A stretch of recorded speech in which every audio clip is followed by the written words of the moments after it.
Let's try to understand each step of bioprocessing workflow, how much each step or how much each consumables, equipment or technology used within each step constitutes to the overall bioprocessing market.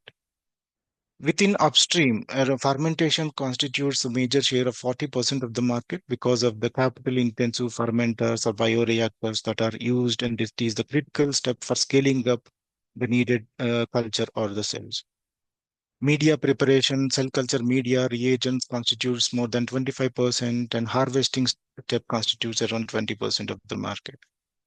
Whereas in downstream, chromatography resins that are used for purification filtration constitutes major chunk of the downstream market, followed by ultrafiltration, filtration, and finally lyophilization, which helps in stability and packaging and fill and finish formulation steps account for around 10% each. So this helps the split of the market by each phase of bioprocessing helps the companies or investors to understand where they should uh, focus their products or where they should position their products across the bioprocessing workflow. So to understand the overall market for bioprocessing, the market is uh, around 62 billion in 2024, which has grown with around CAGR of 14 to 15% from 36 billion in 2020.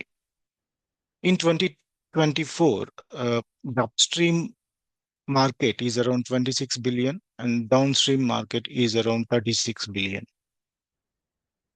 So I'll explain the drivers for the growth of the market in the later slides. But here, I just wanted to summarize the impact of COVID on bioprocessing industry.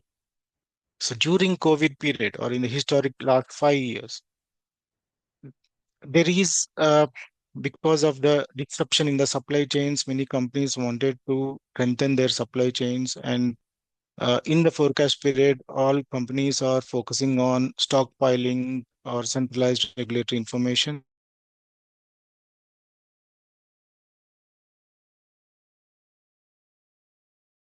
across the bioprocessing workflow because of the need to produce biological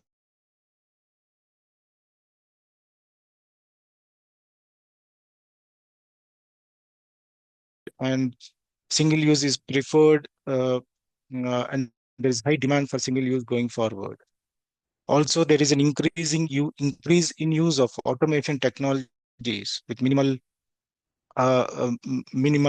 manpower interruption. And so the trend of increased automation for efficiency and reduced staff dependency uh, is is going forward in the next forecast period. So the impact of the COVID-19 is the increasing use of single-use systems, investment on infectious diseases related drugs or biologicals, and increase in use of automation, which are continuously in high demand for the next 5 to 10 years. If we see the market for next 5 years in the forecast period, the market is estimated to grow from around 70 billion in 2025 to around 140 billion, almost double by 2030, which is again a growth rate of around 15%. North America continues to be, or North America has a dominant share in the bioprocessing market because of the well-established biopharma infrastructure. Major biopharma companies are located in North America, and the region is also a hub for high-end CDMOs.